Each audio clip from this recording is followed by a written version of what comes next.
吴乃仁欠1.7亿台糖，只管收12天就放了，所以被人认为是官官相护。在野党提出3项要求，说第一个要公开把这个追讨计划公开，还有多久之内把钱还完。那台糖到底为什么撤回？本来是台糖申请要求管收。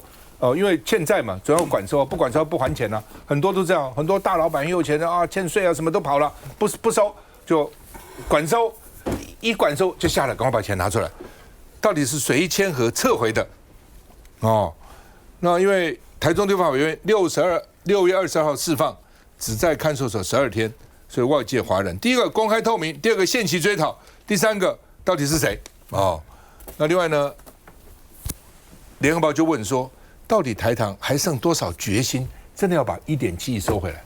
而且这中间，如果我还问第4个，有没有人去关说，台糖为什么突然撤回？有没有民进党的议员、委员啊？议员不够看，或是新潮流的人大佬去关说台糖，说哎呀，人家这身体也不好了，这1.7亿算啦，对吧？你们做个计划就好了，对不对？做个计划，我就跟各位讲，我以前曾经我在美国公司时部的时候，有一个代理商。就卖了东西以后收了钱不给总公司，我们就告啊，告了法院就找来来做一个还款计划，就这样做个还款计划。哎呀，我真的有钱要还啊，3年1个月还多少钱？还了3个月就跑了，你抓谁啊？去哪里找人啊？好吧，这个赖清德曾经担保他没问题，所以牛许勤就说啊，升斗小民会有这样的待遇吗？能够欠1.7亿，管收12天就放了吗？有可能吗？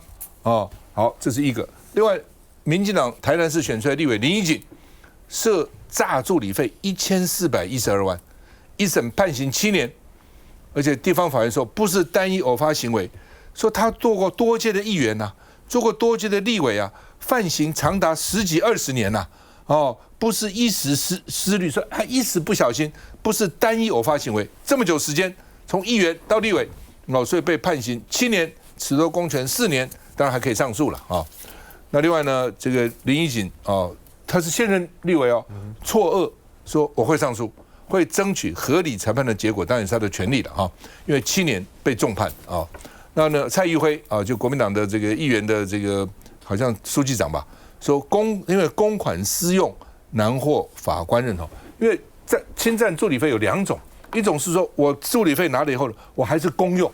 我可能作为我办公室的使用啦，选民服没有放到我自己口袋里，所以呢，蔡宜辉说这叫公款私用，法官就不认同了。公款公用，虽然也是违反法律的、违反规定的，但是通常法官会给你缓刑。我们看到很多，为什么同样是这个助理费，有些人就缓刑，有些人就判要关，到底在这个地方那林俊宪说会冲击台南市的选举的布局，一定会现任立委我们看一下。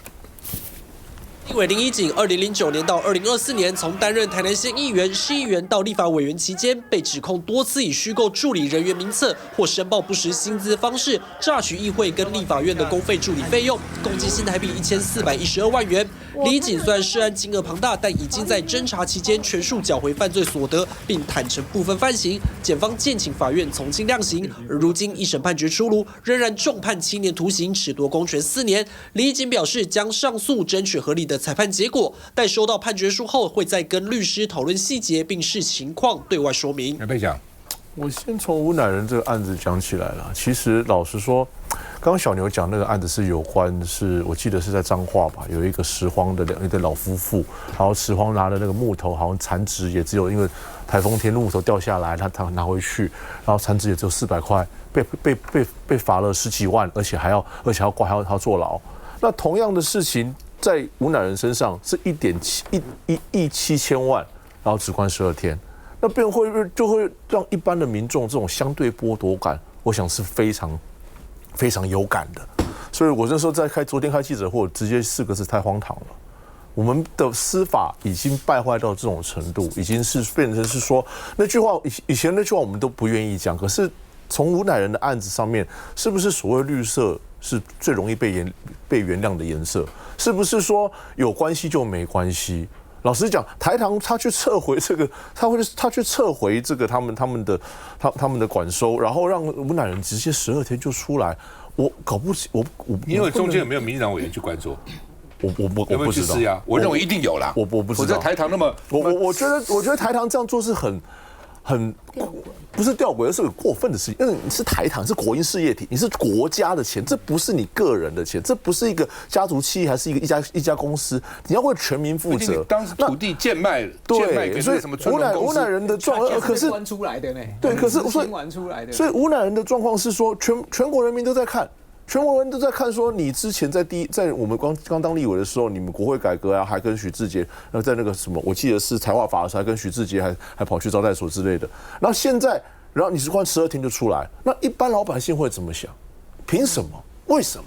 那你总是要跟我们讲清楚，秘书长，对不对？我觉得第一个，这个新潮流不是恐金啊，是恐金够包文的，1.7亿，1.7亿。12天，教招都还要14天呢，他12天就出来，这第一个。第二个，各位有没有发现，他老早就出来了，6月22就出来呢，是昨啊是周里才被爆发说啊出来，然后台糖装了一副说啊有了，我们去测的，好，所以我觉得历史上有没有这种？没有，第一次。台糖不这样讲哦，对，台糖昨天说还是前天说，我们不是主动撤回，他不是他被动，那被什么动啊？没有，这个2003年能解释啊？雅士集团的总裁郑绵绵欠2.4亿，他是欠综合所得税。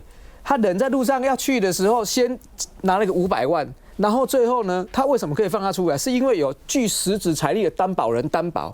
就是抓不了周瑜修跑了，就找赵少康这种狼才加工这类5级才放他回去的。可是吴乃仁是什么？请各位仔细回想，黄任中也是死在里面的，对，记得吗？黄任中还是黄绍谷司法院长的儿子。吴乃仁他的时候他不在，所以这个根本对吴乃仁出来之后会放出来。各位知道吗？香车美人加检察官吃饭，有不？对，宇宙大爆炸。对，所以我觉得新潮流不演的啦，不是不演的新闻台，是不演的新潮流。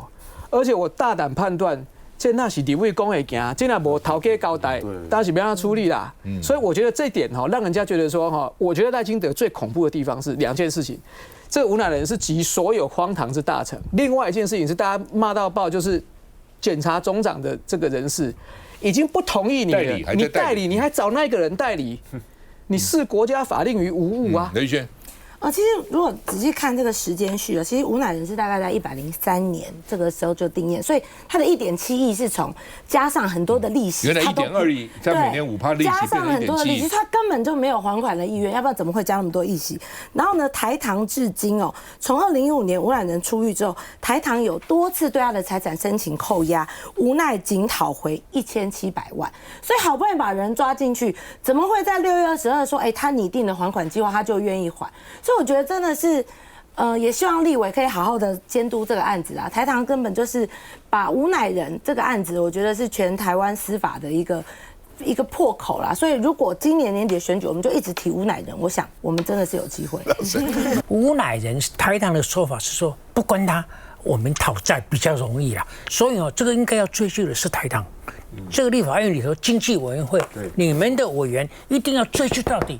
台糖赶扣啊，不是刚好台糖赶扣，台糖的顶管经济部爱回赶扣。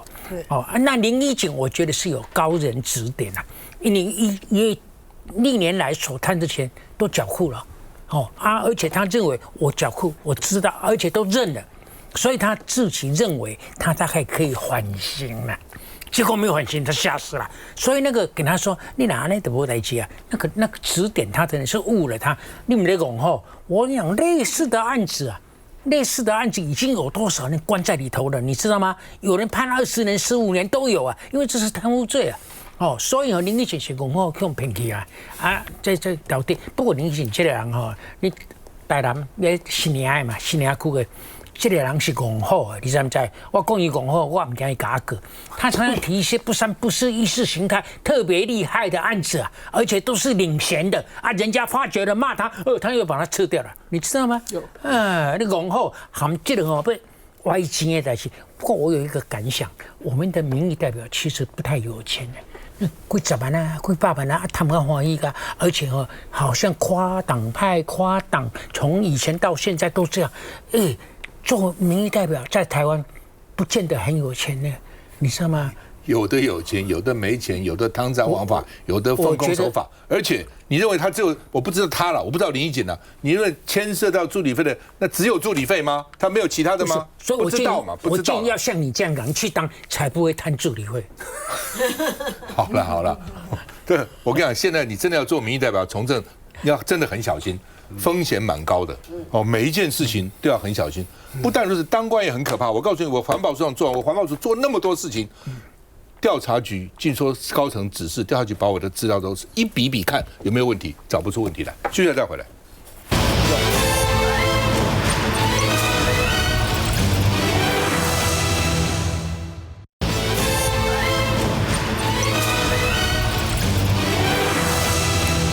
好，那么他们呢，这个赖清德啦、蒋万安啦、沈伯洋等一干人等，昨天都去木栅指南宫参拜，赖清德就点名。最近内湖就淹水，内湖就有淹水吗？以前有淹水吗？有那不管了，赖清德不知道说呢，这内湖以前不淹水，所以现在淹水了。蒋万安就说你这是对立嘛，少口水，我们到庙里来呢。我昨天不就讲了吗？我当年当兵就在内湖，在现在的三总，那个是叫工兵学校，我当教官，教机械设计，教机动学。下雨内湖淹死了。不但淹，我在楼上看那个蛇，好多蛇在那个水里面，好惨的蛇随波逐流这样。但怎么不淹呢？淹了是后来治山防洪整顿起来，后来淹水才少，不是那个时候不淹好吧？这个赖清德跟蒋万安同台参香，给蒋万安难堪，而且那就算了，转头就赞沈伯洋，沈伯洋好棒，第一时间就冲到内湖，很尽责，他尽什么责啊？他到底对内湖的这个水患，他提了什么救治的方法吗？而且积极争取要补助内湖那另外呢，说内湖淹水罕见，应该检讨原因。蒋万安就说，领导者应以苍生为念，不要制造仇恨对立那另外呢，这个说双标颜色不对就是错吗？赖清德指内湖淹水罕见，台北市要检讨。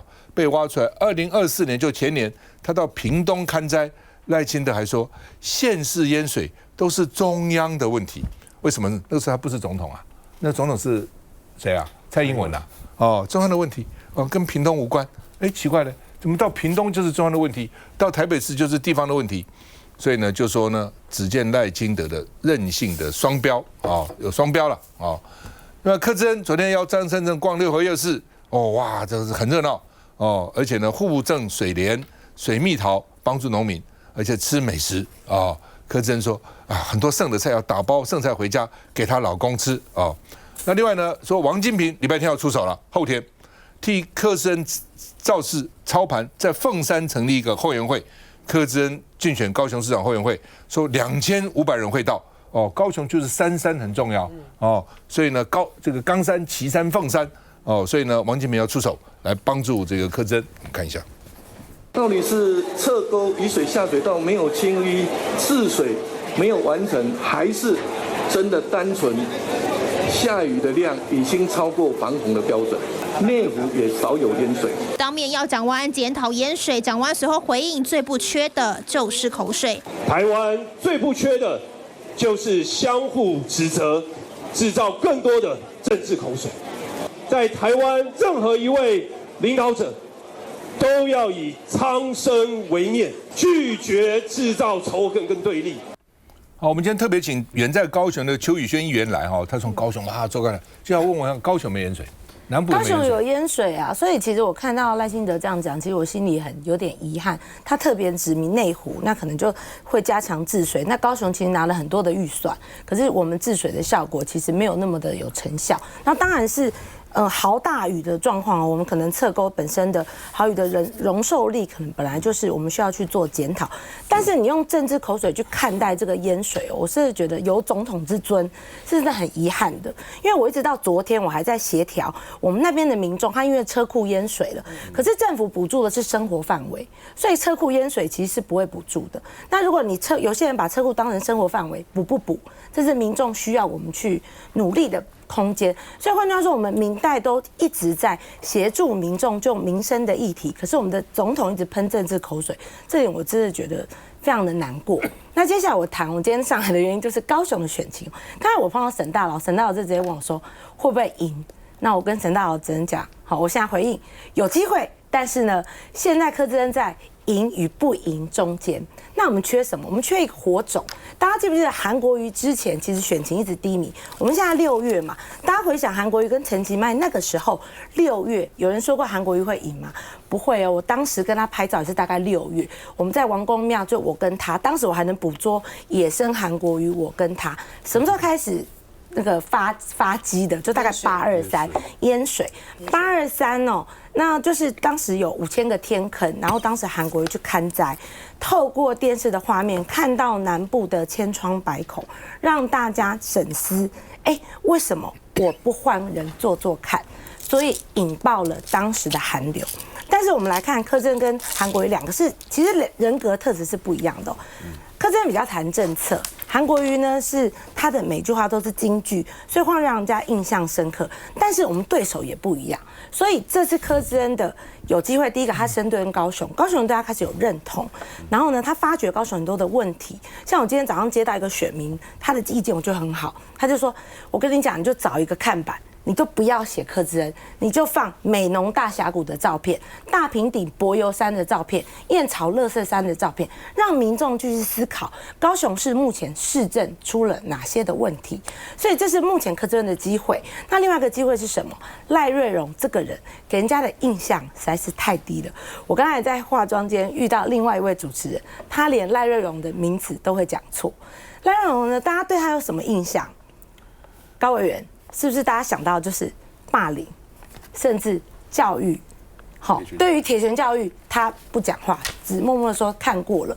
所以对于柯志恩的阳光进取，好对上赖瑞荣看起来畏畏缩缩，我觉得的确有机会。但是今天柯志恩在对的，并不是赖瑞荣，其实他对的是新潮流。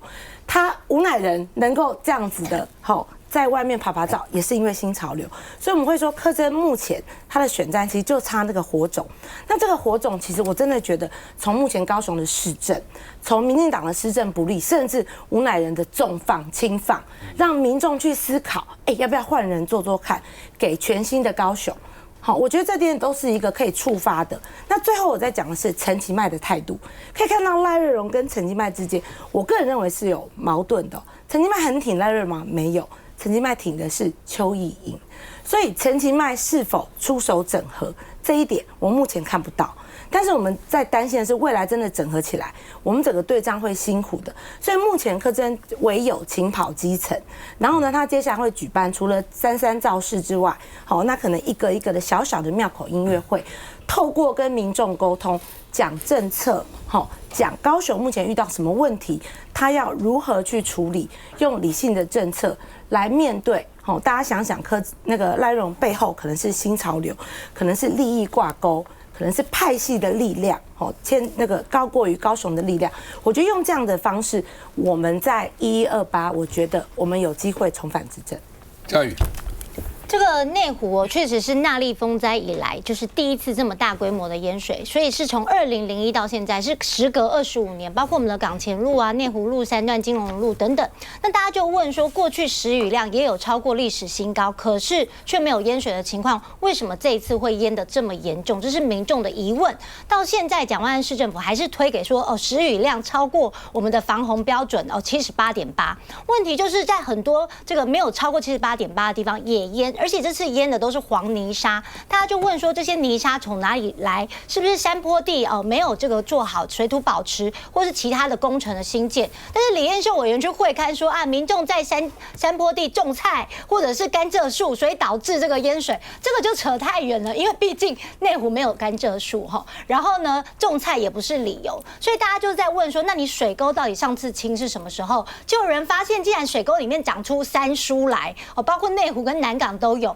山书要长这么大，至少也要2-3年呢。所以这是水沟到底有没有确实的清理？然后地下道呢，大家也发现水根本没有满到80%，那很多呢这个泥沙或等等覆盖，你导致你水排不出去。所以我觉得环保局跟水利处都有责任要告诉民众说，到底大家有没有把该做的事做好？而且最近台风又要来了，如果说时雨量又超过标准的话，是不是又要淹了？那有淹水就把责任推给天气，那叫民众情何以堪？所以我觉得蒋万安市政府该做的是把问题找出来，检讨问题，告诉民众，保证说下次不会淹水。而且你看最近台北市政府都在清水沟，你在路上看一直在清水沟，因为他们发现说这个水沟没清是一个最大的问题。老师，就是因为现在高嘉瑜在选4亿元。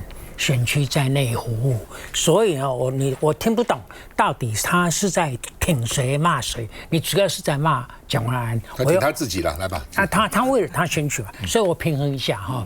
我觉得蒋万安昨天讲话的气势不错，手势也比得很好，但是你的重点放错了，因为你讲的重点里头只有2点，就是说总统你在喷口水，总统你在制造对立，这个无形中就好像承认我内湖的淹水跟全国其他地方的淹水有不一样的地方。怎么有不一样的地方呢？你放过总统了，总统好不容易走到你的选区让你骂，你竟然这样平平淡淡的、软趴趴的，你应该讲总统，我很压抑耶，你怎么把你的总统位置做得比川普还低啊？因为川普最近也在其中选举，川普是他挺着的 MAGA 的人啊，不管是被起诉的、被罢免的、被老婆休婚的、离婚的，他通通挺，不管他好坏。你今天来我的地方就是把内湖特别抽出来，好像内湖的积水就跟人家不一样，你难道不能这样讲吗？你的讲那个话就是我靠听起来是会使，但是没有特异性。你没有针对总统啊！你看呢？他还蛮讲这个幕僚有问题。人家讲完就是不想制造口水，不想喷口水，不想制造。你在骂我是不是？你在骂我？你在骂我？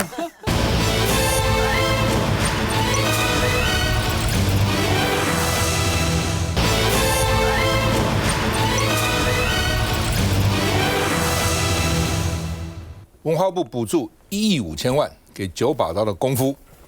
结果回收1000万，哇，这是回收太差了，所以罗志祥委员就说呢，这是补贴黑洞嘛，这严重浪费公帑，这是纳税人的钱啊，那李远道歉，文化部长说结果令人非常傻眼，没想到我也会赚钱啊。那另外呢，台湾 Plus 说这是一个灾难，就变成怎么是灾难呢？李远澄清说这是文学，我是作家嘛。所以我讲话都有那种文学性的描述，所以呢，要解决这个问题，要从制度来解决那而且呢，他们当时用了不少外国人所以呢，这个效果不如他当时想的，的确是个灾难。所以黄国昌就问说，那还要继续投入民脂民膏吗？还继续投到这个灾难里面去吗？所以李远才说，我那是文学性的描述了那另外呢，这个因为他们要删文化部的媒体宣传费。所以呢，就有人说你不是削弱我们的文化力吗？所以为这个事吵了3个小时，而且呢，这个翁小玲就说呢，全数删除4738万的这个媒宣费然后吴思耀就说呢，你这个是削弱台湾的文化力，而且立委成为中共的应声虫。柯志恩就说我们是引用预算中心的报告，他这样说你们业务重复而且呢。我拒绝被你们扣中共同路人帽，怎么删预算就是中共同路人呢？我们看一下。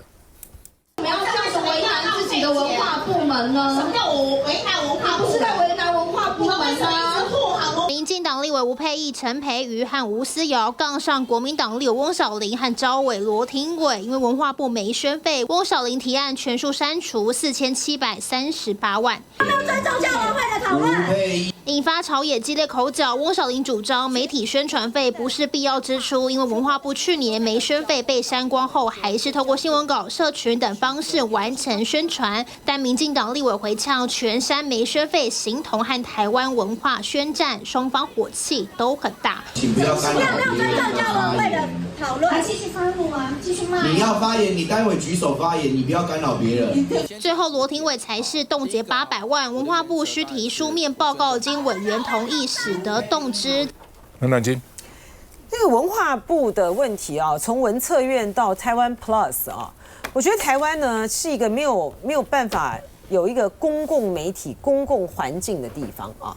然后文策院呢，当初呢也是谁执政都想掌控那个号称公共媒体，特别是绿营在执政的时候啊。我自己是在公共电视筹委会的时候待过的啊。当时这个李登辉他们想要做这个公共电视，那个环境的背景是说，因为那时候都被3台所宰制嘛啊，所以想说要弄一个公共电视啊，去打破3台垄断。但是现在的时代的演变已经演变到现在啊，现在都是这个网络媒体，然后再去传播这些内容了，更何况。我觉得这个绿营啊，就是甚至是做了一个最糟糕的一个示范哈，就是说，在绿营呢，他们在野的时候讲的就是新闻自由啊、媒体自由、创作自由，等到呢绿营呢当家了之后呢，所有的资源呢，一切能够掌控的，通通都在我的这个手上，然后那个公广集团的所有的人的那个规划呢。连包括提案的人哈，都是要给绿油才能够拿到标案啊，所以完全没有所以也有公共媒体的环境。那现在呢，台湾 Plus 呢，它的目的是说我们要做对外的宣传，到底哪里可以看得到？到底哪里可以看到？而且呢，台湾 Plus 你的最大的一个平台还是在 YouTube 上面呢。你还是在 YouTube 上面的时候，我们的频道，但你又不像这个像中国大陆，它现在呢，他们有这么广大的一个宣传的这个机制，他们对外的有新华社的英文的这个频道，有这个央视的第4套等等之类的哈，这是一个很大的一个宣传网络，你还要进到各个国家的，不管是饭店系统或怎么样，我们依靠的也只是。YouTube 平台啊，那个入口又不在你身上，然后你做那些东西，根本你到底是要宣传给谁看？所以我觉得对台湾 Plus 来讲，最简单的方式就是砍掉，根本不需要。然后文策院的问题呢，也是在这里哈，就是台湾真的是一个很奇怪的一个地方，所有好的制度呢，到台湾来呢，完全变了调。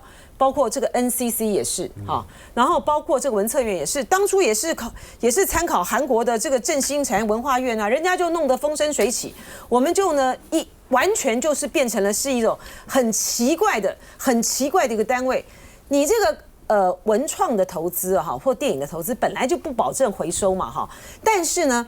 文策院原本它是要做一个发动机，哈，就是说我今天呢政府投资了之后呢，我们是要鼓励这些相关的这个企业真正有能力投资文创产业的企业，你要进来在这边投资。他现在因为他找不到钱，找不到资金，所以他现在就是专案投资。你砸了一个专案投资1亿5千万，你很可能就是有这样的结果啊。不是，基本上这样哈。南京刚刚讲的是为什么哈，局越怀为止了。所以国外好的制度啊不错，到台湾就变了，因为你要不管是政府也好，不管是私人也好，不管是什么，只要你主事者，你有个人之私，对，有党派之私，你就完了，来，秘书长，我觉得民党执政以来有一个很鲜明的样子，大家都记得。奇怪，就是说我们讲刚刚你也讲文化部、文策院、公广集团、华视、文化总会。对，有没有那种很强烈的既视感？包来包去都是这顶人，然后呢滚来滚去，你看华视亏损成那个样子，在做专题上的这种偏颇，然后预算也暴增也亏损，但是我觉得很遗憾的是，民进党2次执政的越来越离谱，越来越严重。以前觉得阿扁时代大家都会质疑、会争执。可是你有没有发现，蔡英文以来，一直到现在赖清德，就一个比一个够他愁惨。以前还修改像嘛，会觉得要这样会这样。到蔡英文时代，文总就整个上来，有看到吗？林锦昌，像这些人，到了赖清德更夸张，一个比较的呼罗基啊。所以昨天这个小野就这个我们的部长讲的是一个灾难，他的隔天又说回来，我看他大概睡得不好，可能上头的压力又来了。所以我觉得这才真的是灾难。也就是说，谁执政谁上来。坦白讲我觉得民进党有一部分的人是有这种心态。对不起，我就只讲早期就古早国民党歪今晚瓦烂来歪啊。我觉得这样子的这种心态，如果永远存在，请各位去看，永远国庆都是同样那一群人，都是御用的这个单位。然后呢，文化部再怎么转，都是那些导演；文策院再怎么转，还是那些人。奇怪，台湾都没有人才了吗？从小小的聂永真的标案，记不记得？这个其实都是见微知著啊。为什么是只要是跟文化有关系的？我觉得这个是非常非常扭曲啦。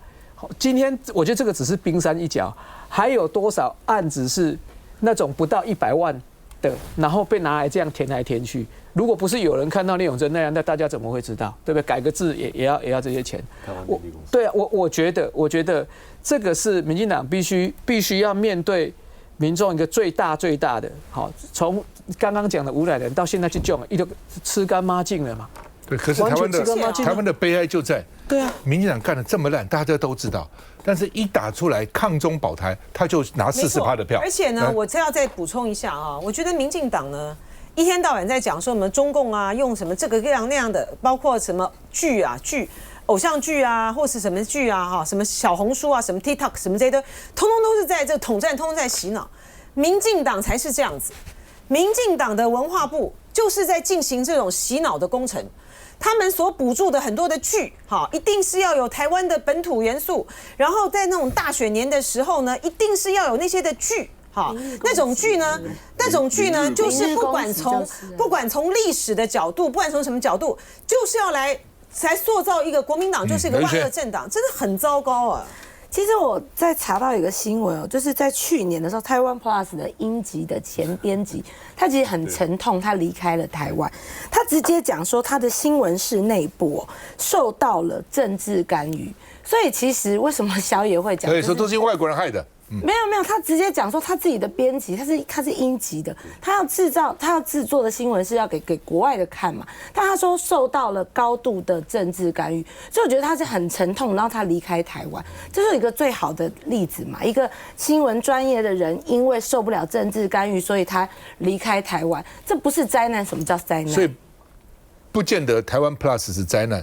但是民进党的政治干预是灾难，黑手是灾难。这样讲，台湾 Plus 的成效非常差嘛。对啊，你订阅1.2万人，真正在放出去的只有3个人在看，那你这个基本上就是市场变成一场笑话。而且台湾 Plus 刚刚那位，我记得他是英国来的记者，他在做的时候，他是想把它做好，就好像跟那个 PBS 一样，还是说像那个韩国什么花朗 TV 之类的，但是他在做的时候发现说，台湾 Plus 活生生的变成一个大外宣，就是说民进党的政府，还有政党在大外宣，他所有事情就是抗中保台，所有事情就是偏颇，甚至台湾 Plus 在大罢免的时候，还是甚至国良被罢免了，我被罢免的时候，他们的报道是偏颇，是用英文去报道，所以变成是说这整个来讲，难怪没有人要看。因为这东西跟现实，第一个不吸引人，第二个跟现实有脱节，所以最后面大家想这个台湾 Plus 不知道 Plus 到谁家去，知道 Plus 可能是钱，可能是制作单位的经费给他的而已。所以这整个来讲，不管是说这个台湾 Plus， 还是我们刚刚讲到这个多少1.5亿，最后回收1000万，那因为是谁？因为是9把刀。那因为什么9把刀有强烈的台湾意识，有满满的台湾价值，所以他可以获得，其他人都拿不到啊。你晓得最近运动部也有事情了对。你看运动部跟文化部都是小部，他们的预算总额其实都少，但是嗷嗷待哺，小妹练习的人太多了，所以没有一个部长能够做到让大家都高兴。那运动部意识形态很少。文化部就不一样了。我认识的小野，我当初第一次选举的时候，小野在台下听的，你知道吗？他听得很感动，人家告诉我的啊。但是小野，我觉得当官以后就会变了嘛。他其实我想他也很痛苦。这个哈，我跟你讲，一个国家到底要不要文化部，其实都要值得检讨的。好的国家不需要文化部，整体的表现就是文化。休息一下再回来，要不。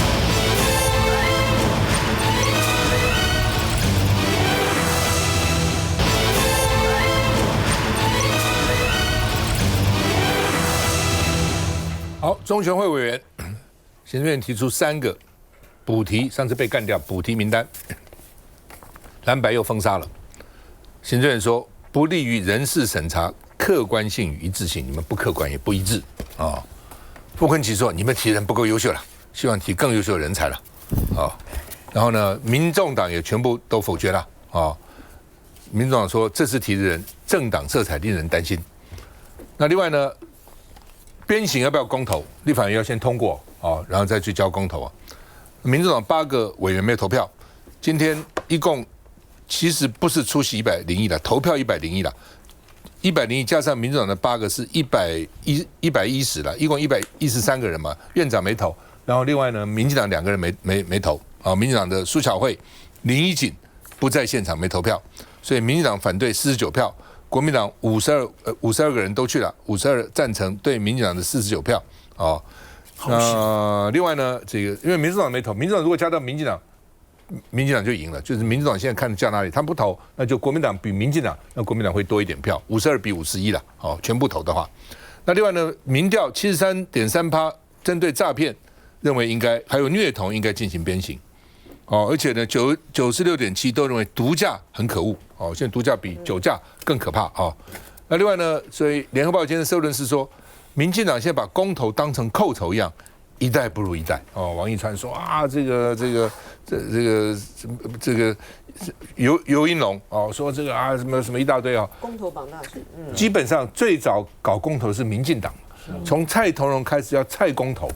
哦，到后来陈水扁的什么这个入联公投啦，什么乱七八糟搞了这个，当时我站起来带头说这个巨顶公投票，因为那是要超过50%才，后来果然陈水扁两岸都没通过了。但是对陈水扁来讲，他是作为选举的一个手段而已啦，哦，动员啊等等哈，变成这样。那个时候民进党还真的在大选绑公投，后来发觉说执政以后哈，好像大选绑公投对民进党不利啊，就大选不能绑公投。那蓝白又把它修成大选又绑公投，所以民进党现在怕公投。不但看公投如寇仇，而且非常害怕公投。我们看一下，我们开始进行记名表决，时间1分钟，现在开始。朝野表决大战一触即发，蓝营提出鞭刑公投，成功逕付2读。在场委员101位，赞成52位，反对49位，弃权0位，赞成者多数。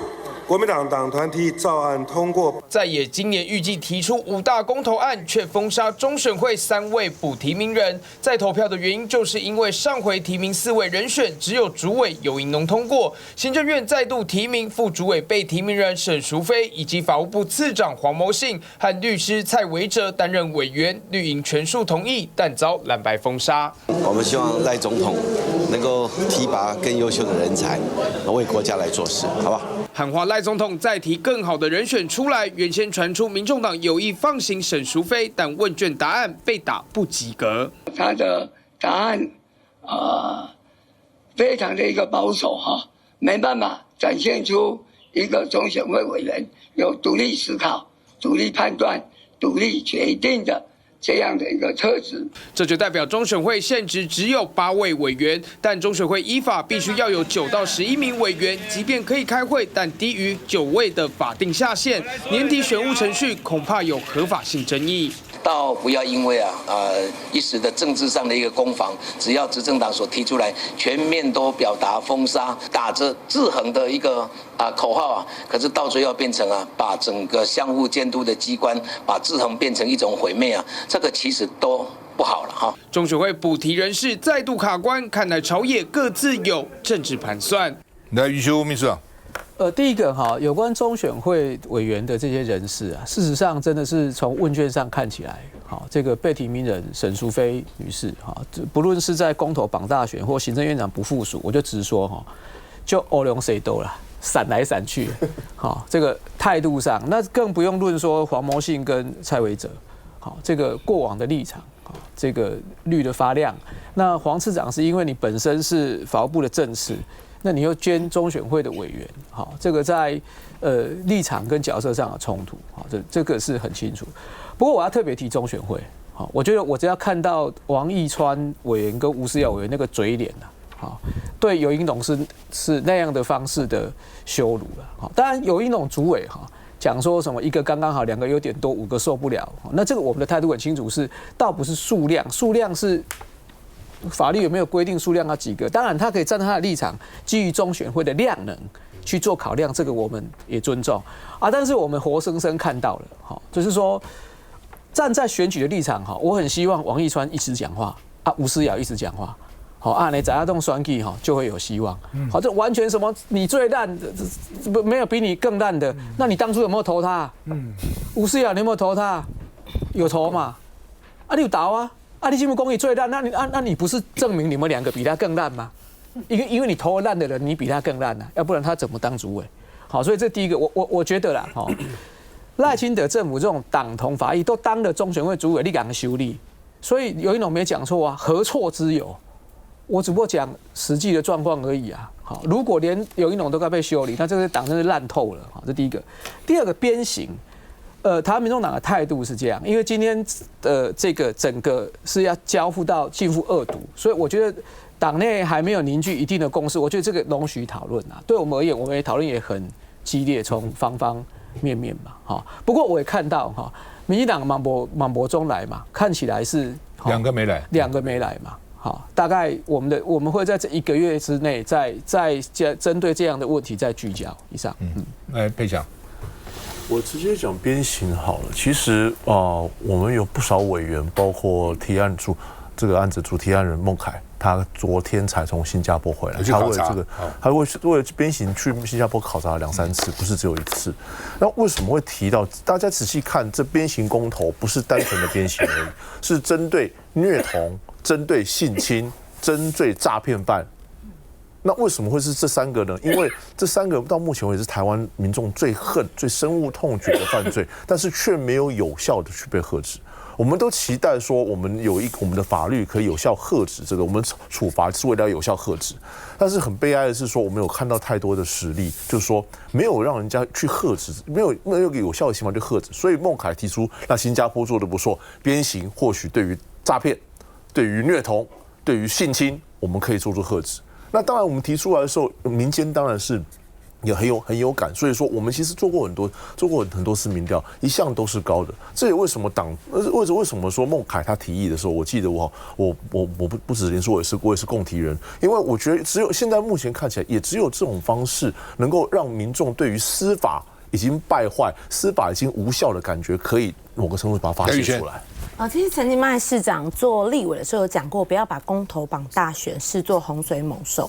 所以，其实公投绑大选其实是有很多的利益的，而且其实这次国民党提到的很多的议题，我觉得是非常人民有感的。比如说鞭刑，针对这些重大的儿虐、性侵，甚至诈骗。像我选区，我就遇到了一个他被诈骗的4500万，他来找我，他说如果我不理他，下一步他真的就要去走绝路。所以，当民众深恶痛绝，当我们的政府又没有办法呼应民众的诉求的时候，似乎用鞭刑可以让民意出一口气，让大家觉得这个社会还有正义所在。我觉得这是这次公投非常重要的一个议题。然后另外我在谈是比较有可能就是大概是重启核电，因为其实重启核电其实对像南部来讲，我们最新面对就是去年大家记不记得新达电厂爆炸，所以这个议题其实也会呼应到跟民生有关、跟生活品质有关、跟我们的身家财产有关的这议题，会影响就是让引起民众的共鸣。我想这些的议题都会鼓励民众出来投票。我觉得鞭刑的投票哈，民进党少了2票啊，1票是林怡景，我觉得他被判刑，意志消沉，没有投票的兴趣。另外1票是苏巧慧，我觉得苏巧慧觉得他如果投了反对票，恐怕影响他的选情。这2票，我觉得确实是个故意的。哦，那我要问这个秘书长，今天如果那2票有投的话，现在是差几票？今天投票的结果52比49， 52比4，差3票，很危险哦。如果那2票有到的话，我问请教你们这个民众党党团，你们8个人有没有在现场看会输还是会赢？要不要进场投？还是现在我们不投也会过，所以就没有投？有没有这种运作？没有，你们反正就不投就对了。不，因为是基本上在今天早上大家开会的时候，其实有针对这些问题，其实是有过一些讨论。好啊，不是，我知道你刚才讲过了。我现在要问的就是说，如果国民党输，你们会下来了。我觉得如果你们明知民进党通通投了，有可能不过的话，你们还是从一开始就决定不投，而冒这个被选民骂的这个风险。双方如果都动员到极致，民进党会输了。其实是这样，只是万一国民党也有人不来的时候，你们有没有这个想法？我们跟沈大老师，我们跟中国国民党党团有很好的沟通。对，所以对于国民党党团出席的状况，我们也掌握。好，来进。对我觉得在那个王义川啊跟这个游盈隆的这个对阵之中呢，我实在还蛮喜欢看他们2个吵的，就是说，因为在大罢免期间的时候，这游盈隆就骂了这个王义川，好，然后呢，王义川呢现在又骂这个游盈隆，这他越骂游盈隆，越像这个王义川就是个跳梁小丑呢。而且游盈隆是民进党以前的这个选对会的执行长嘛，然后这个王义川呢又曾经担任过这个民进党的政策会的这个执行长。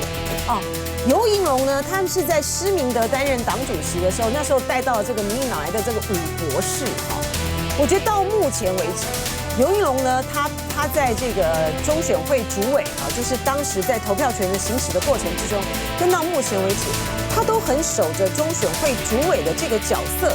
到目前为止，我认为这个中选会主委呢是可以被期待的啊。